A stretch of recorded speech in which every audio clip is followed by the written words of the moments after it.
tout le monde, bienvenue sur ma chaîne. Je suis super contente de vous retrouver pour cette nouvelle vidéo. Alors aujourd'hui on se retrouve pour une vidéo spéciale questions-réponses sur le sujet des cheveux. Donc j'ai demandé à mes abonnés sur Instagram de me poser des questions dans les endroits où elles ont besoin d'aide, dans leur routine, s'il y a des choses qu'elles veulent comprendre.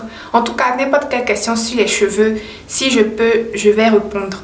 Et elles m'ont envoyé les questions. J'ai choisi Instagram parce que là-bas, je pense qu'il y a plus d'interaction par rapport à la communauté YouTube. Sur l'onglet communauté YouTube, il y a plus d'interaction sur Instagram. Donc c'est pour ça que j'ai décidé de poster ça là-bas. Et je pense que les réponses à leurs questions vont servir à tout le monde, que ce soit sur Instagram, que ce soit sur YouTube. Maintenant, si à la fin de cette vidéo, il y a une question que vous avez et que je n'en ai pas parlé dans la vidéo, que je n'ai pas répondu à la question dans la vidéo, vous pouvez me laisser des questions en commentaire et je vais faire une deuxième partie où je vais répondre encore à d'autres questions pour les filles qui vont voir la vidéo sur YouTube et qui ne savaient pas qu'il y avait un questionnaire qui était ouvert pour les questions-réponses. Je peux faire une deuxième partie.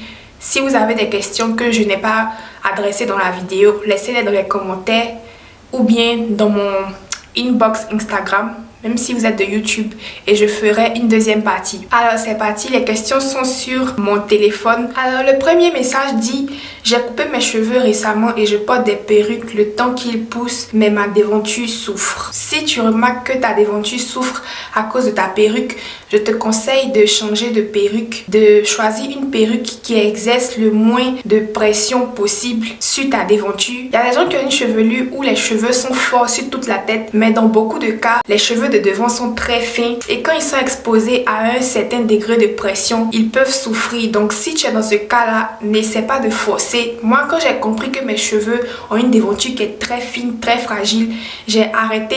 Il y avait déjà les cheveux qui étaient déjà partis, il y avait déjà la casse qui était déjà arrivée. Mais dès que j'ai compris que c'est pas parce que X ou Y peut supporter les tresses ou bien les pressions sur sa déventure que moi aussi je dois me forcer à supporter ça si mes cheveux supportent pas. Donc par rapport à ça, j'ai arrêté beaucoup de coiffure à pression. Attention sur l'avant de mes cheveux pour sauver le reste qui me reste. Je te conseille des demi-perruques. Ce sont des perruques que tu es censé porter, que tu peux mettre peut-être jusqu'à ici et puis comme ça la déventure se repose. En tout cas, je comprends que quand on vient de faire son big shop et que les cheveux sont encore courts, on peut avoir envie de longueur, on peut avoir envie de changer de look.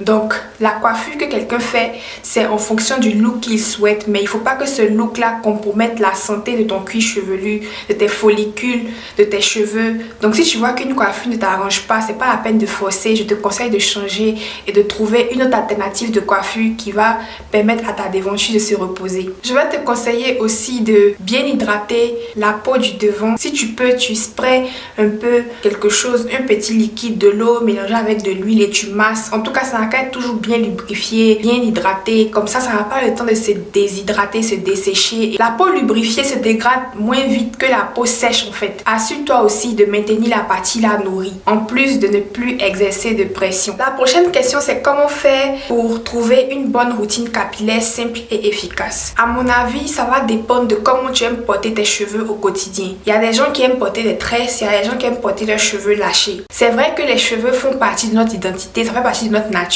et tout ça, mais quand on parle du côté esthétique, on veut la coiffure avec laquelle on se sent plus jolie, plus à l'aise, une coiffure qui nous arrange au quotidien quoi. Donc ça sert à rien d'avoir une routine qui te contraint à porter une coiffure que tu n'aimes pas au quotidien. Donc je pense que le choix de look vient d'abord et ensuite la routine se construit par rapport à ça. Donc par exemple pour quelqu'un qui se tresse tout le temps, qui aime porter les tresses tout le temps, parce que les tresses ça peut durer peut-être une semaine ou bien 2 semaines ou bien 3 semaines, elle n'aura pas la même routine que quelqu'un qui porte ses cheveux lâchés tout le temps. Donc par exemple celle qui porte ses cheveux la plupart du temps tressé va faire ses soins entre les tresses et par exemple si c'est une tresse qui est censée durer 2 semaines, en fonction de ça elle va apporter une hydratation et un scellage à ses cheveux qui peut tenir dans la coiffure pendant ces 2 semaines là, contrairement à quelqu'un qui a les cheveux lâchés qui va devoir peut-être hydrater et sceller ses cheveux plus souvent pour pouvoir maintenir un niveau d'hydratation, de nutrition sain pour que les cheveux restent en bonne santé. La coiffure qu'on choisit de porter dans son day to day va influencer la routine. J'ai fait une vidéo où je vous montrais ma propre routine capillaire que je vais laisser dans les fiches. Dans la vidéo, j'explique plus comment le choix de coiffure influence la routine. Et par rapport à ça, ça va vous aider à construire votre propre routine si vous êtes quelqu'un qui porte ses cheveux lâchés ou bien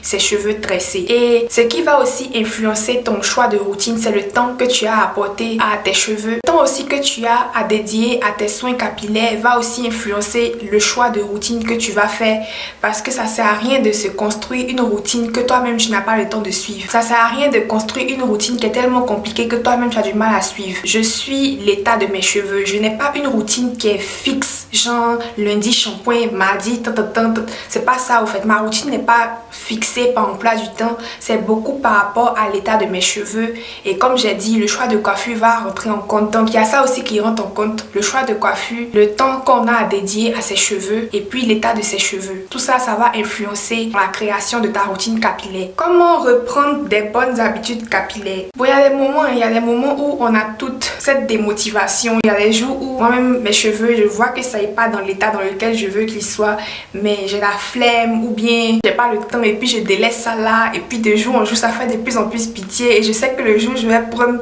le courage de tacler ça, de m'adresser à ça, ça sera beaucoup plus de travail, ça sera des nœuds, ça sera beaucoup de drama et ça me décourage encore plus. Il y a ces moments-là, il y a des moments où on est démotivé, mais un jour ça va venir. Sois patiente avec toi-même, et puis le jour que tu as la passion qui revient, le jour que voilà, tu sens que tu as envie de te chouchouter, de prendre soin de tes cheveux, tu t'y mets et puis voilà. Ok, question suivante. Utilises-tu des recettes DIY? Si oui, lesquelles? Je fais rarement des DIY. Parce que l'une des choses qui me motive dans ma routine capillaire, c'est non seulement voir mes cheveux en bonne santé, tout ça, mais c'est aussi l'esthétique des produits. J'aime quand un produit sent bon, j'aime les produits du commerce en fait. Voilà, j'aime pas les trucs où tu mélanges toi-même à la maison et puis ça sent un peu mauvais, mais tu attrapes ton cœur. Quand ça vient à l'esthétique, je veux ce moment de cocooning, je veux un moment agréable en fait. Donc par rapport à ça, je fais rarement des DIY. Mais les DIY que j'ai fait, je les ai postés sur ma chaîne. Il y a une playlist spéciale DIY, vous pouvez voir ça. Je vais laisser ça dans les fiches pour vous, la playlist. Les DIY en général, c'est quelque chose que je fais une fois en passant. Et la raison aussi pour laquelle je fais pas trop de DIY, c'est parce que je n'ai pas l'expertise pour faire en sorte que mes cheveux bénéficient vraiment des ingrédients. Par exemple, on peut dire que l'avocat est très nutritif pour les cheveux, mais je n'ai pas l'expertise pour pouvoir extraire les composants de l'avocat qui vont faire que mes cheveux vont bien en profiter. J'ai pas l'expertise pour hydrolyser les protéines là pour que ça pénètre bien mes cheveux. J'aime pas perdre mon temps en fait. Je vais pas faire masque et puis après mes cheveux sont rêches toujours et puis je me dis que c'est pas grave, j'ai fait masque quand même. Tu vois, j'aime voir les résultats en fait. J'aime l'expertise. Quand ceux qui ont étudié le truc ont extrait les propriétés de la plante ou bien du fruit et puis on fait en sorte que ça agisse directement et puis bien sur les cheveux. Je préfère ça que me fatiguer moi-même à faire des DIY qui ne vont pas permettre à mes cheveux de profiter à 100%. Mais comme je vous l'ai dit, j'en fais quelquefois quand j'ai envie de m'amuser, j'ai envie de... Et il y a une playlist spéciale pour ça. Question suivante. Au bout de combien de temps on observe la définition de ces boucles avec le wash and go? Alors ça va dépendre. Comme je vous le disais dans ma vidéo comment connaître ton type de cheveux, cette vidéo est super importante. Si vous ne l'avez pas vue, je vous invite à aller la voir. C'est pas nous qui définissons les boucles. Les boucles sont déjà là. C'est la sécheresse qui fait qu'elles ont du mal à prendre leur forme initiale. Donc au fur et à mesure que tes cheveux auront un niveau d'hydratation élevé, au fur et à mesure que ta boucle va être plus à l'aise de s'exprimer, de se définir. La raison pour laquelle le wash and go t'aide à avoir une meilleure définition au fur et à mesure que tu le fais, c'est parce que le wash and go est un processus qui non seulement permet à l'eau d'être envoyée de façon régulière aux cheveux, et aussi le wash and go ne manipule pas les cheveux. Ça habitue le cheveu à prendre sa forme naturelle. Tu vois, quand tu fais un braid out ou bien un twist out ou bien des bantu knot out, tu manipules la texture en fait. Tu déformes les boucles en quelque sorte de façon temporaire, ça aussi ça joue sur la formation naturelle des boucles. Donc quand tu commences à porter des wash and go sur une base fréquente, non seulement ça fait que ça diminue la sécheresse, le niveau d'hydratation des cheveux augmente, donc ça encourage la définition de boucles, et aussi le fait de porter tes cheveux à leur état bouclé, ça fait en sorte que les cheveux gardent cette mémoire en fait. Les cheveux commencent à rester à leur forme bouclée, il n'y a plus de distorsion, il n'y a plus de manipulation des boucles, donc les boucles commencent à prendre leur forme naturelle, et c'est vraiment relatif de personne en personne, ça change de personne en personne, ça dépend des produits que tu utilises pour tes wash and go, ça dépend de ta texture, ça dépend de l'environnement où tu es, donc tout ça, ça rentre en compte pour la réhabilitation de tes boucles. Donc je ne peux pas vous donner une durée exacte, mais ce que je peux vous dire, c'est que avec le wash and go, c'est vraiment quelque chose qu'on ne fait pas comme une coiffure en passant. Ça, c'est l'erreur qu'il faut pas faire. Genre, l'erreur que je faisais avant, c'est que je faisais mes coiffures, mes tresses, mes coiffures protectrices, mes twists, mes braids. Je lavais mes cheveux chaque 2 semaines, chaque 3 semaines, je faisais mes trucs comme ça. Genre, j'avais pas une routine de wash and go, et puis je faisais le wash and go une fois au passage. Et c'était la catastrophe parce que les boucles sont habituées à être manipulées, desséchées. Quand on fait les 3 semaines sans laver ses cheveux, sans apporter d'hydratation à ses cheveux, les boucles ont une façon de s'adapter à la sécheresse aussi. Et quand tu viens et tu fais un wash and go une fois au passage comme ça révèle l'état de tes cheveux en fait. C'est pour ça que beaucoup de filles se découragent, y compris moi-même quand je faisais mes wash and go une fois au passage là. Ça te montre l'état de sécheresse de tes cheveux, ça te montre l'état de distorsion de tes boucles, de tes cheveux, ça te montre l'état de tes cheveux, parce que c'est un peu comme porter ses cheveux à nu. Donc si tes cheveux sont dans un état où ils ont été manipulés beaucoup, où ils ont été desséchés beaucoup, c'est ce qui va se refléter. Donc quand tu fais ça une fois au passage et puis tu vois cheveux secs, nœuds, résidus, tu vois pas ta définition de boucle, et puis tu te décourages, tu laisses, tu te dis le wash and go c'est pas fait pour moi, et puis tu retournes à tes coiffures qui sèchent, qui dessèchent les cheveux, et puis tu retournes à tes routines qui dessèchent les cheveux, et après peut-être des mois tu dis bon attends, il va essayer encore, et puis tu fais encore le wash and go, et puis ça te montre encore que tes cheveux ne sont pas dans le meilleur état, et puis ça te décourage, et au fur et à mesure tu te dis non, le wash and go c'est pas fait pour moi. Si vous voulez adopter une routine curly, vous devez porter vos boucles, c'est-à-dire que tu fais ton wash and go, si après 2 jours ou bien après 1 jour ça frise, tu dois réitérer l'hydratation et le scellage, et après ça tu attends le temps que les cheveux se dessèchent, refrisent, tu dois réitérer. Ça peut prendre 2 jours, ça peut prendre 3 jours, ça peut prendre 4 jours en fonction de l'état de tes cheveux, mais au fur et à mesure que tu vas faire ça là, tu apprends à tes cheveux à compter sur le scellage, à voir leur boucle naturelle. Donc c'est comme une rééducation des cheveux en fait. Je peux pas vous dire combien de temps ça va prendre, mais c'est quelque chose que si tu veux faire, c'est pas fait en une fois et puis tu laisses, tu fais après 1 mois. C'est une routine en fait, et ça aussi ça fait partie de ma vidéo, ma routine capillaire, comment faire pour retrouver tes boucles naturelles. J'explique ça plus en détail. Question suivante, comment savoir quand il faut faire un soin hydratant ou un soin protéiné? Alors moi aussi j'avais un problème pour distinguer ça avant, quand je ne portais pas mes cheveux à leur état bouclé. C'est vraiment difficile de voir l'état de ses cheveux quand ils sont manipulés, ou bien quand ils sont frisés, ou bien quand ils sont étirés, puisque leur état naturel c'est la boucle. Donc hors de la boucle ça devient compliqué de savoir comment le cheveu est, de quoi le cheveu a besoin.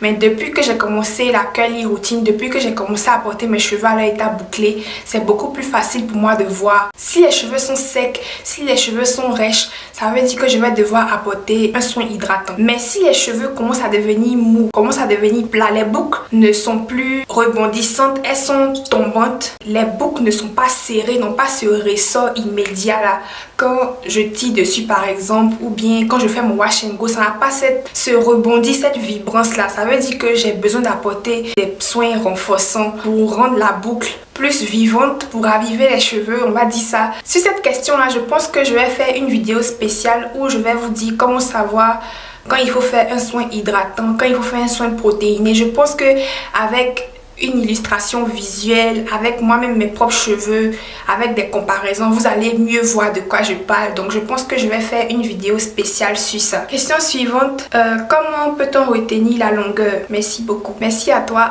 Alors pour retenir de la longueur, il faut t'assurer que tes cheveux ne se cassent pas. Et les méthodes qui font en sorte que les cheveux ne se cassent pas, il y a les coiffures protectrices, les coiffures qui protègent les longueurs. Attention, avant de mettre les cheveux dans ces coiffures là, il faut veiller à ce qu'ils soient hydratés, qu'ils soient bien nourris. catégorie. Comme ça, quand tu défais, tes cheveux sont encore en bonne santé, ils ont été vraiment protégés. Mais si tu mets tes cheveux dans la tresse pendant qu'ils sont déshydratés, mal en point, quand tu vas défaire, tu auras les cheveux encore plus abîmés parce que les tresses, ce sont des coiffures à manipulation. Et quand elles sont appliquées sur des cheveux qui sont déjà en besoin, pas en bon état, elles abîment encore plus les cheveux. Mais si tu traites bien, tu soignes bien tes cheveux, tu scelles bien tes cheveux avant de mettre ça dans les tresses, à la sortie de la tresse, tes cheveux vont sortir de façon intègre, de façon protégée et tu vas retenir de la longueur. Pour les filles qui ne portent pas des tresses, vous allez devoir faire une bonne maintenance via le scellage et ne pas espérer que les cheveux soient hydratés après que le scellage soit parti. Donc le scellage là, c'est quelque chose qui va durer pendant une durée de temps par rapport à comment vous dormez avec vos cheveux, par rapport au climat. Les cheveux ne vont pas rester scellés pour un mois. Donc c'est quelque chose qu'il faut réitérer. Hydratation, scellage, et c'est le scellage qui va protéger les longueurs. Comment garder les cheveux hydratés dans les pays chauds comme la Côte d'Ivoire et le Bénin? Alors c'est la même chose que dans un pays froid. Et dans un pays chaud, en plus de la chaleur, il y a l'humidité, donc ça permet aux cheveux de rester hydratés un peu plus longtemps même que dans un pays qui est sec. Question suivante, as-tu des astuces pour aider contre la maladie qui pousse à arracher les cheveux dû au stress? Je suis désolée que tu aies à passer par ça, peut-être prier Dieu. Question suivante, est-ce que le gel est indispensable pour le wash and go? Non, le gel n'est pas indispensable pour le wash and go. Le wash and go, c'est vraiment ne pas faire de stress ou de manipulation à ses cheveux après son wash day, après son hydratation. C'est-à-dire laisser ses cheveux sécher à leur état libre, à leur état naturel. Tu peux ajouter des scellants. Comme j'ai dit, regardez ma vidéo sur le scellage. Vous allez connaître toutes les catégories de scellants et ce que chacun fait. Le gel, c'est l'un d'eux. Donc tu peux mettre d'autres scellants et le gel n'est pas indispensable. Moi, je mets le gel la plupart du temps parce que ça aide dans les frisottis. Ça aide ma texture de cheveux à ne pas s'en mêler rapidement. Pas de nœuds veut dire moins de casse pendant le démêlage. Donc le gel, c'est pour m'aider à rester sans nœuds. Parce que définition veut dire pas de nœuds. Les frisottis, c'est ce qui va envoyer les nœuds. Question suivante, comment faire pour que les cheveux restent souples et hydratés après avoir séché? Regardez ma vidéo sur les leave-in conditioners. Ça va beaucoup vous aider dans le séchage pour celles qui sèchent leurs cheveux avec les appareils chauffants surtout. Très important de bien sceller les cheveux avant de sécher. Si les cheveux sont bien scellés, d'abord bien hydratés, parce que s'il n'y a pas d'hydratation dans les cheveux, après le séchage, ils seront encore plus secs. Bien hydrater les cheveux, bien les sceller et ils vont supporter le séchage. Quand vous allez sécher, les cheveux seront secs et pas durs. Ils vont rester souples, ils vont rester hydratés, ils vont rester malléables, mais ils seront secs. Cheveux hydratés souples, c'est différent de cheveux mouillés. Donc c'est possible qu'après le séchage, les cheveux soient hydratés, souples. La solution, c'est de bien hydrater les cheveux et bien les sceller avant de passer au séchage. Question suivante, faut-il appliquer un leave-in tous les jours, vaporiser tous les jours? Ça va dépendre de ton niveau d'hydratation. Si tu dois appliquer ton hydratation plus scellage chaque jour ou bien chaque 2 jours, bien 3 jours, ça va dépendre de ta rétention d'hydratation actuelle. Question suivante, qu'est-ce qui a fait en sorte que tes premiers wash and go n'étaient pas aussi définis? C'était la sécheresse, comme j'ai dit, et c'était aussi l'habitude. Je n'avais pas l'habitude de porter mes cheveux à l'état bouclé, donc au début c'était un peu le choc.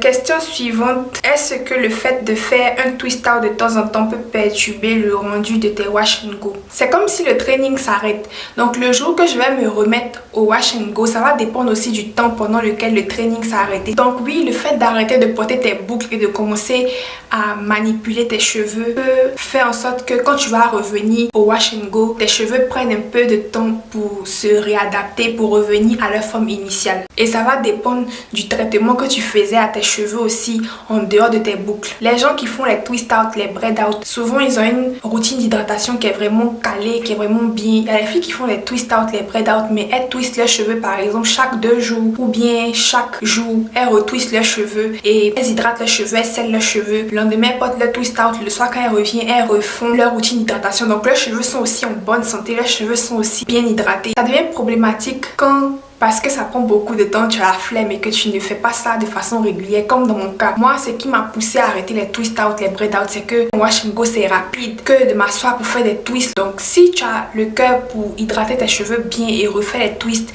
dès que les cheveux sont déshydratés, les cheveux peuvent maintenir un bon niveau d'hydratation même si tu ne fais pas la routine curly, même si tu ne portes pas tes cheveux à leur état bouclé. Quelle est la routine appropriée pour des cheveux très secs? Je dirais le wash and go. Moi, c'est ce qui m'a beaucoup aidé. La routine curly, j'ai trouvé qu'elle est beaucoup plus facile. Question suivante, penses-tu qu'on peut passer des cheveux extra secs à des cheveux doux? Si oui, en combien de temps? Comme je vous l'ai dit, oui, c'est possible. Moi-même, j'ai fait l'expérience. Mon niveau d'hydratation avant et puis mon niveau d'hydratation maintenant, c'est même pas la même chose. On peut passer des cheveux extra secs à des cheveux qui acceptent mieux l'hydratation, qui retiennent mieux l'hydratation, qui sont plus souples, plus flexibles, qui répondent mieux au coiffage. Et je pense que j'ai été consistante depuis 2020. Donc on va dire quoi? Un an? On va dire que un an. On va dire que ça fait un an que je pense au sérieux et j'ai vu les résultats. Question suivante. Tu as dit que le wash and go est l'une des meilleures options pour les climats tropicaux et humides. Pourquoi? Alors j'ai dit ça parce que quand il fait froid, tu n'as pas le courage même de mouiller ta tête. J'ai constaté que mes cheveux ne poussent plus. C'est pas vrai, tes cheveux poussent, c'est juste que peut-être tu expériences de la casse et je pense que j'ai déjà répondu à ça. Comment ne pas expérimenter de la casse et retenir sa longueur?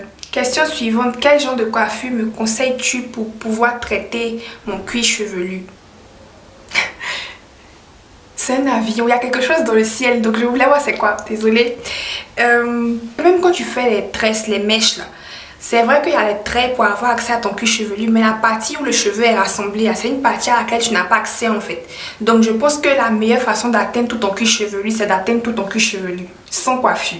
Parce que toutes les coiffures restreignent ton accès à ton cuir chevelu, tout somme externe, genre à un certain degré. Comment limiter la casse de la déventure causée par les laisses frontales en perruque? Arrêter les laisses frontales en perruque. Les cols, tout ça là, c'est pas tous les cheveux qui supportent ça. Il y a des gens qui ont des grands fronts et ils collent ça à un niveau où les cheveux ne sont pas là en fait. Donc il n'y a pas vraiment d'attaque sur la déventure. Mais pour les petits fronts comme pour moi là, on va coller ça sur ta petite ligne de cheveux fragile qui est ici. Si tes cheveux sont pas forts là, ça va les abîmer. Donc faut essayer de passer aux perruques qui ne nécessitent pas de colle ou bien qui ne nécessitent pas de friction, de pression ici. Il y a les demi-perruques, il y a des perruques qui sont vraiment loose, qui ne serrent pas la tête. Peut-être vous pouvez utiliser ça ou bien chercher à passer à une autre alternative de coiffure, parce que si une coiffure agresse ta tête d'une certaine façon, ce n'est pas une coiffure qui est dans ton avantage, même si ça a l'air joli devant les gens. Moi je sais pas comment limiter la casse de la déventure, c'est pour ça à faire des tresses même là, j'ai laissé ça depuis, je fais rarement des tresses,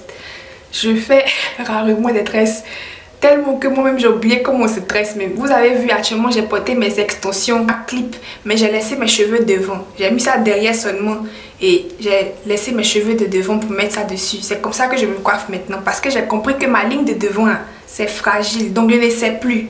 Je ne prends plus les chances. J'essaie de ne pas manipuler ça au maximum que je peux. Et je vous conseille de faire pareil. Quel produit capillaire me conseilles-tu pour mon premier lissage et quel fer à lisser utiliser? Bisous, bisous. Alors pour les produits, moi-même je sais pas. Côté lissage là, je suis pas informée parce que c'est quelque chose que je fais tellement rarement. Donc c'est quelque chose que j'ai pas beaucoup mis mon attention dessus. Je suis pas informée sur les produits de lissage. Tu peux regarder mes vidéos de lissage que j'ai déjà fait sur ma chaîne pour voir les produits que j'utilise et le fer que j'utilise. Moi-même mes lissages ne sont jamais parfaits, genre ce sont jamais des silk press, des lissages parfaits comme ce qu'on voit dans les médias. Donc franchement je peux pas te conseiller là-dessus. Quand moi-même je fais mes lissages là, je me débrouille et c'est une faux passage. Donc je peux pas vraiment te conseiller là-dessus. Ouais, je crois que c'était la dernière question. Merci beaucoup pour vos questions. J'espère que les réponses vont vous aider, vont vous guider dans votre routine capillaire. Allez-y voir toutes les références que j'ai mises dans les fiches. C'est très important. Ça va vous aider, ça va vous guider, ça va vous éclairer. Et si vous avez des questions, plus de questions que ça, n'hésitez pas à les poster comme j'ai dit en commentaire ou bien dans ma DM sur Instagram et je ferai une deuxième partie où je répondrai à vos questions. Voilà, merci d'avoir suivi et on se retrouve dans la prochaine vidéo. Bisous!